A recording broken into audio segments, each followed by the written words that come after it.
Halo teman-teman pejuang SKD CPNS dan Kedinasan 2025. Kembali lagi bersama saya Ana, teman setia kalian dalam perjuangan menjadi ASN. Dalam video kali ini kita akan membahas soal-soal TWK nasionalisme yang sesuai dengan FRSKD CPNS tahun 2024 kemarin. Tapi sebelum kita mulai, jangan lupa subscribe dan aktifkan loncengnya biar kalian gak ketinggalan update soal-soal latihan SKD CPNS dan Kedinasan dari Bimbel Widya Medika. Oke, sekarang kita gas bahas soal yang pertama. Kita baca soalnya sama-sama ya. Seorang ASN ditugaskan di wilayah yang kerap menghadapi ketegangan karena perbedaan budaya. Sebagai seorang ASN yang profesional, tindakan yang tepat untuk mengembangkan sikap nasionalisme dalam situasi tersebut adalah A. Menjaga objektivitas dan netralitas dalam bekerja agar tidak terlibat dalam konflik antar kelompok. B. Mendorong masyarakat untuk mengabaikan perbedaan budaya yang ada agar tercipta kedamaian. C. Berperan aktif sebagai penengah untuk memfasilitasi dialog antar kelompok yang bersiteru. D. Memperkuat nilai-nilai persatuan dan kesatuan agar tidak ada kelompok yang merasa terpinggirkan. E. Meningkatkan kesadaran masyarakat tentang pentingnya menghargai keberagaman demi kesejahteraan bersama. Yang mana ya jawabannya? Nah, sebelum kita bahas, teman-teman, kita Widya Medika punya bimbel SKD kedinasan nih buat kalian yang mau ikutan seleksi kedinasan tahun ini, karena bentar lagi ya seleksinya. Jadi buat kalian yang ada di Bandar Lampung bisa banget ikut program bimbel SKD kedinasan yang kami miliki. Semua informasi sudah tertera di layar. Informasi dan pendaftaran bisa hubungi admin di nomor yang tertera. Seperti biasa, kalau bimbel di Widya Medika kita fokus pada penguasaan konsep dan materi. Nah, kalau mau menjawab soal dengan benar, kalian harus menguasai dulu konsep dan materi yang berhubungan dengan soal yang akan kalian hadapi. Karena itu, kita bahas dulu ya, apa sih topik yang berhubungan dengan soal tadi? Konsep yang berhubungan dengan soal tadi adalah tentang konflik. Bagaimana sih kita harus bersikap ketika kita menghadapi sebuah konflik? Konflik itu apa? Kita bahas dulu ya. Konflik adalah pertentangan atau perselisihan yang terjadi antara dua pihak atau lebih karena adanya perbedaan kepentingan, pendapat, atau tujuan. Kita di Indonesia hidup dalam keberagaman. Kita punya berbagai suku, agama, ras, budaya. Sehingga karena kita beragam, kita itu sangat erat sekali dengan potensi konflik, teman-teman. Kenapa potensi konflik di Indonesia ini sangat tinggi? Karena adanya perbedaan kepentingan antar kelompok, adanya perbedaan budaya antar kelompok, adanya kesenjangan ekonomi antar daerah, kurangnya pemahaman akan keberagaman. Terus zaman sekarang informasi sangat mudah sekali disebarkan melalui media sosial, dan informasi yang memicu kebencian atau isu-isu sara ini dapat memicu konflik horizontal. Kemudian ditambah lagi dengan munculnya sentimen-sentimen kedaerahan, fanatisme, sukuisme, kayak seolah-olah suku kita yang paling bagus gitu ya, dan perebutan sumber daya alam. Apalagi di zaman politik ada politisasi isu-isu sara nih teman-teman, yang dapat memperuncing perbedaan dan akhirnya memicu konflik. Bahkan udah terbukti ya, kita pernah mengalami konflik-konflik besar di Indonesia. Nah, dalam konteks seorang ASN, teman-teman, kalian mungkin pernah dengar ya bahwa kalau kita jadi ASN itu peran kita tuh nggak cuma sekedar tugas-tugas administrasi gitu, tapi seorang ASN ini juga punya peran sebagai perekat bangsa. Apa maknanya? Peran sebagai perekat bangsa tuh artinya kita harus bisa menjadi contoh, menjadi panutan bagi masyarakat.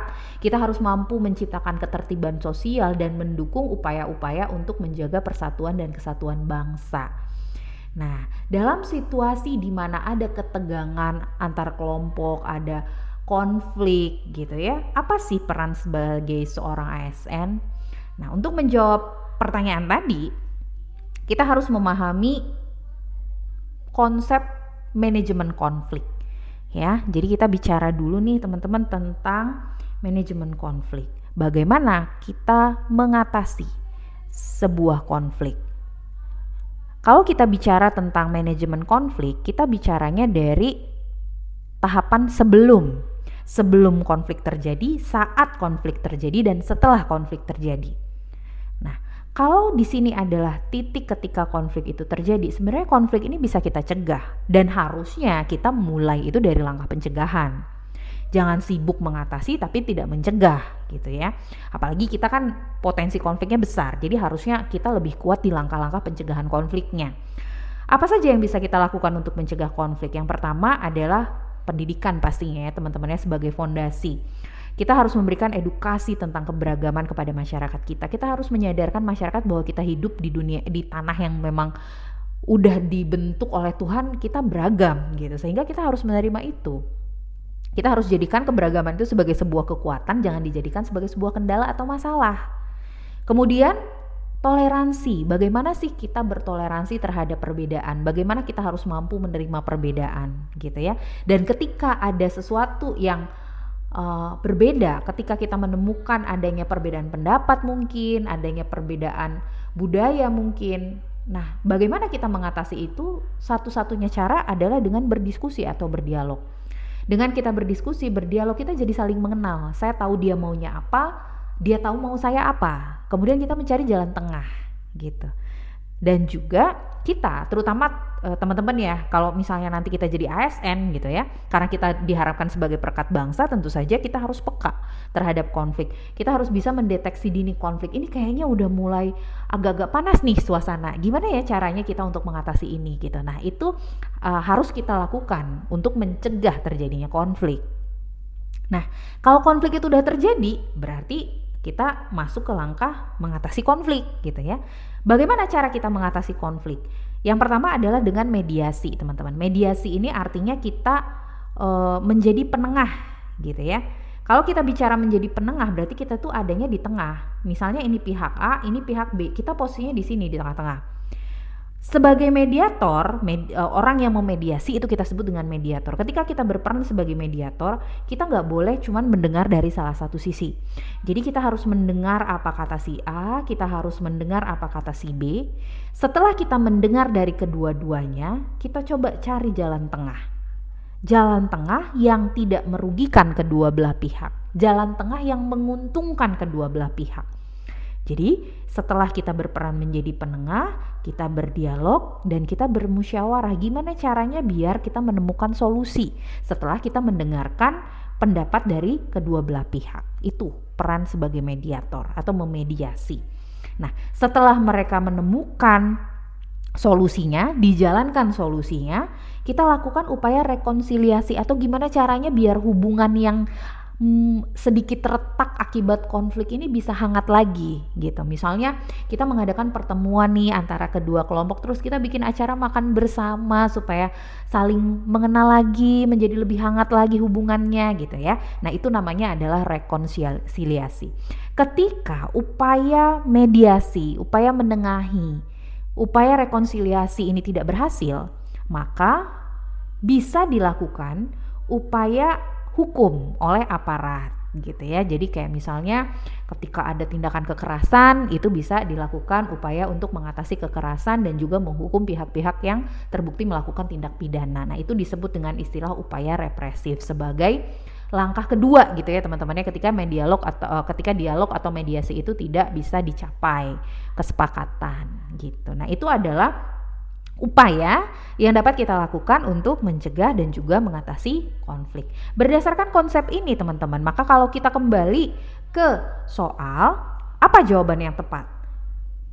Ya, ketika kita menghadapi ketegangan di sebuah kelompok. Yang tadi sudah kita bahas, peran utamanya ketika ketegangan itu sudah terjadi, ketika konflik sudah terjadi, itu adalah menjadi mediator gitu ya. Kita memediasi. Berarti jawaban yang tepat itu adalah yang C. Ini adalah langkah pertamanya. Kenapa opsi lain tidak tepat? Kalau kita lihat opsi yang A, menjaga objektivitas dan netralitas agar tidak terlibat dalam konflik, ini tidak menunjukkan kepekaan kita terhadap konflik teman-teman. Sedangkan kalau tadi kita bahas mencegah konflik itu bisa dengan kita peka dan mampu mendeteksi dini konflik. Jadi opsi yang A itu justru tidak menunjukkan keaktifan kita gitu ya. Yang B, mendorong masyarakat untuk mengabaikan perbedaan budaya yang ada agar tercipta kedamaian. Tidak bisa diabaikan teman-teman, perbedaan budaya itu harus diamini bahwa memang kita berbeda gitu dan kita harus menerima, jadi bukan diabaikan.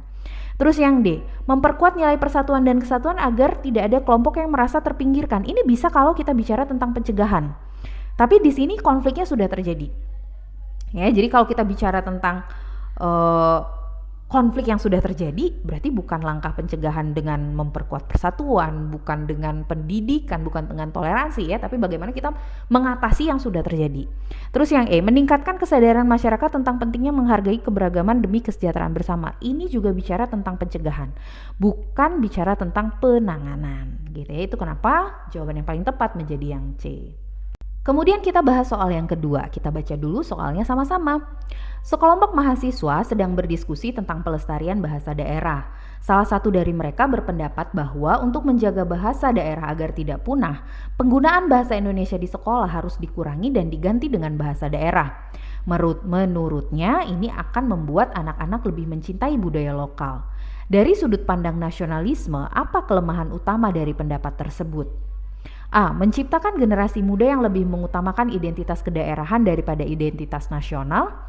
B. Mempersulit penyampaian nilai-nilai kebangsaan dalam proses pembelajaran di sekolah.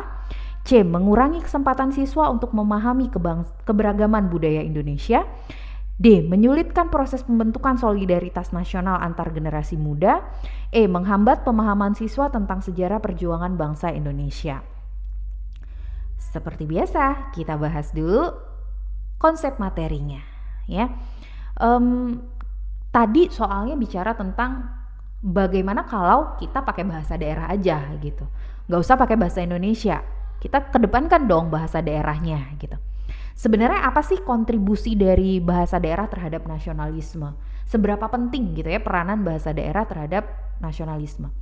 Seperti yang kita tahu teman-teman, kita ini kan bangsa yang beragam. Nah, kalau kita bicara tentang bangsa yang beragam, berarti perbedaan ini harus kita terima. Karena itu bahasa daerah itu juga harus kita terima sebagai kekayaan budaya kita gitu. Kemudian ketika kita menghargai bahasa daerah, itu juga berarti kita sadar kan, kita sadar dan menerima bahwa kita berbeda. Dan kita bangga gitu loh, bahwa kita memang sekaya itu loh, kita seberbeda itu tapi kita bisa bersatu loh gitu. Ya, belum tentu loh bangsa lain bisa kayak kita. Kita beragam, luar biasa kaya budayanya, tapi kita bisa bersatu. Nah, itulah makna dan juga kontribusi budaya daerah terhadap nasionalisme kita. Kalau tadi kita udah bahas tentang bagaimana kontribusi bahasa daerah terhadap nasionalisme, sekarang kita cerita tentang bahasa Indonesia. Kenapa sih kok bisa bahasa Indonesia itu yang dipilih sebagai bahasa resmi negara gitu ya? Bahkan diikrarkan dalam Sumpah Pemuda tanggal 28 Oktober 1928. Dari 3 ikrar dalam Sumpah Pemuda itu salah satu bunyinya adalah kami putra-putri Indonesia menjunjung bahasa persatuan bahasa Indonesia. Kenapa harus bahasa Indonesia? Pernah gak sih kalian bertanya-tanya teman-teman? Nah, jadi latar belakang pemilihan bahasa Indonesia sebagai bahasa resmi pada saat itu adalah karena pada masa penjajahan Belanda dulu kita menggunakan bahasa Belanda sebagai bahasa resmi. Tetapi setiap daerah juga memang memiliki bahasa daerahnya masing-masing. Nah, ketika itu karena setiap daerah punya bahasanya masing-masing, sedangkan kita butuh koordinasi untuk memerdekakan Indonesia, susah kalau komunikasinya pakai bahasa daerah. Dibutuhkan ada satu bahasa yang akan menjadi bahasa pemersatu yang sekiranya bisa diterima oleh semua pihak. Dan diusulkanlah pada saat itu bahasa Indonesia gitu ya. Kalau dulu namanya bahasa Melayu, tapi kemudian menjadi bahasa Indonesia. Kenapa dipilih bahasa Indonesia? Karena pada masa itu bahasa Melayu itu yang menjadi ibunya bahasa Indonesia sudah menjadi bahasa penghubung di seluruh Nusantara, atau disebutnya dengan istilah lingua franca. Mungkin teman-teman pernah dengar ya istilah itu ya, lingua franca. Lingua franca itu adalah bahasa penghubung dan digunakan secara luas dalam perdagangan pada masa itu gitu ya, karena kan dulu kita terkenal dengan kerajaan-kerajaan Melayunya ya, Sriwijaya, Majapahit, kerajaan besar. Nah, sehingga bahasa Melayu itu banyak digunakan dan banyak dikenal. Udah gitu bahasa Melayu itu struktur bahasanya gampang dipelajari. Terus dia juga udah dikenal lah di seluruh wilayah Nusantara. Nah, karena itu dipilihlah bahasa Indonesia gitu ya. Selain karena dia dikenal dan mudah dipelajari, salah satu faktor pemilihan bahasa Indonesia juga pada saat itu adalah supaya nggak ada kecemburuan antar suku loh teman-teman. Karena kalau dulu misalnya nih dulu dipilih bahasa Jawa, pasti ada yang cemburu kan, kenapa harus bahasa Jawa, kenapa bukan bahasa daerah lain gitu. Jadi agar diterima oleh semua kelompok dan jadi simbol pemersatu yang netral, maka pada saat itu digunakanlah atau dipilihlah gitu ya bahasa Indonesia sebagai bahasa pemersatu. Pada akhirnya teman-teman, bahasa Indonesia ini memiliki banyak sekali peran strategis. Yang pertama adalah dia menjadi alat komunikasi antar suku bangsa, dia jadi media pemersatu dari berbagai kelompok etnis. Terus dia memudahkan koordinasi ya, kalau zaman dulu jadi koordinasi perjuangan kemerdekaan itu jadi lebih mudah, dan pada akhirnya ketika itu terjadi akan terbentuk rasa persatuan, akan terbentuk identitas bersama, dan semangat kebangsaan kita tuh menjadi lebih kuat gitu ya. Jadi itu sebenarnya kenapa bahasa Indonesia digunakan sebagai bahasa resmi negara kita, bahkan disahkan dalam Undang-Undang Dasar ya teman-teman ya, terutama di pasal 36 yang bunyinya bahasa negara adalah bahasa Indonesia. Nah terus bagaimana hubungan antara bahasa daerah dengan bahasa Indonesia? Nggak ada yang lebih baik teman-teman, bukan berarti bahasa daerah itu jelek, bahasa Indonesia lebih baik, nggak gitu konsepnya ya. Antara bahasa daerah dengan bahasa Indonesia itu sifatnya harus saling melengkapi, bukan bersaing, dan digunakan sesuai konteks. Maksudnya gini, kalau kita mau bicara dengan teman-teman, kita mau bicara dengan keluarga, silakan menggunakan bahasa daerah, karena kalau kita teman, kita keluarga pasti saling deket kan kaitan atau hubungannya, sehingga kita bisa ngobrol dengan bahasa daerah, mungkin bisa nyambung ngobrolnya. Tapi kalau kita bicara di ruang publik, kita bicara misalnya ke petugas, kita bicara dengan dokter misalnya, atau perawat dengan pasien misalnya, atau antara kondektur bis dengan penumpangnya misalnya, kalau kita pakai bahasa daerah kan bisa nggak nyambung. Jadi kita perlu menggunakan bahasa Indonesia dalam konteks dimana kita berada di ruang publik gitu. Terus bahasa Indonesia dengan bahasa daerah itu juga saling terkait. Kenapa? Karena banyak bahasa Indonesia yang sebenarnya diserap dari bahasa daerah, dan juga dengan kita mempelajari bahasa Indonesia, mempelajari bahasa daerah, melestarikan bahasa daerah, itu juga berarti bahwa kita mengembangkan kemampuan berbahasa gitu ya, dan akhirnya kita jadi bangga loh, oh orang Indonesia tuh bahasanya macem-macem dan bisa dikuasai semuanya gitu. Contohnya kamu mungkin bisa bahasa Jawa, bisa bahasa Batak, bisa kita kenal bahasa Timur sedikit gitu ya, dan kita juga bisa bahasa Inggris. Jadi orang Indonesia tuh terkenal multilingual teman-teman. Nah, berdasarkan konsep tadi, pada akhirnya ya teman-teman ya, kalau ditanya apa sih fungsinya bahasa Indonesia, banyak banget. Pada akhirnya bahasa Indonesia itu digunakan sebagai bahasa resmi negara yang digunakan dalam segala aspek lisan dan tulisan yang berhubungan dengan kenegaraan, kayak misalnya pidato, dokumen-dokumen negara dan sebagainya. Bahasa Indonesia juga wajib menjadi pengantar resmi di lembaga pendidikan. Jadi kalaupun ada sekolah internasional, mereka harus tetap mempelajari bahasa Indonesia, dan proses pendidikan di sekolah-sekolah umum gitu ya, itu wajib menggunakan bahasa Indonesia sebagai bahasa pengantar.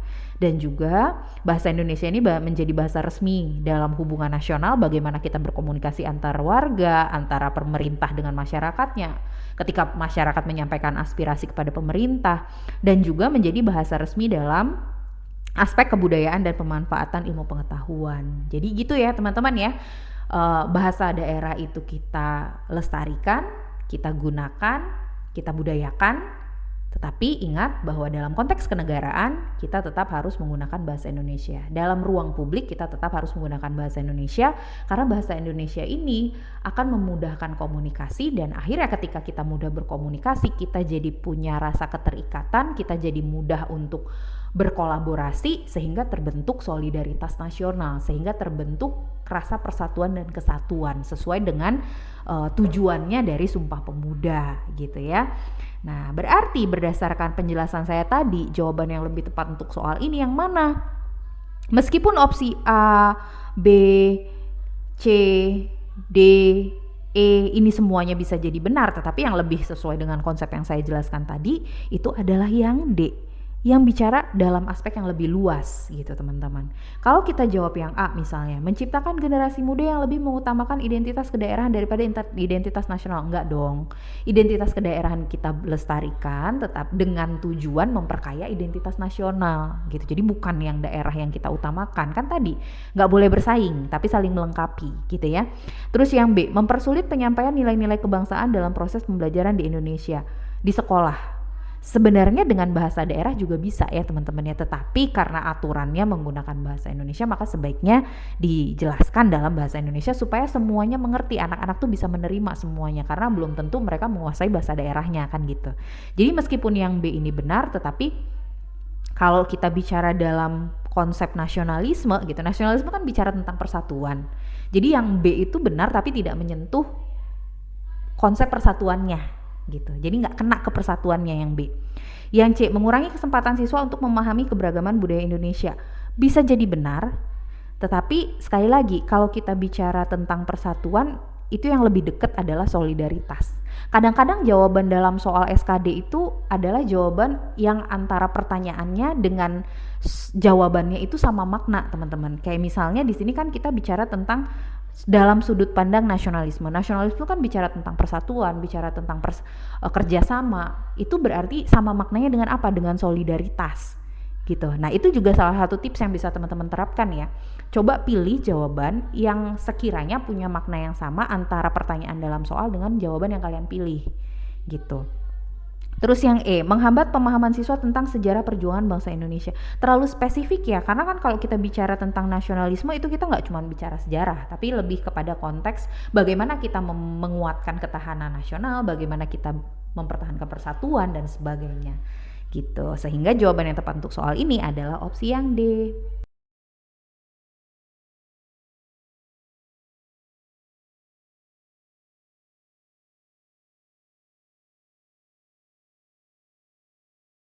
Sekian video dari saya, kita ketemu lagi di video berikutnya. Thanks for watching, tetap semangat belajar, ayo kita jadi ASN bareng Widya Medika.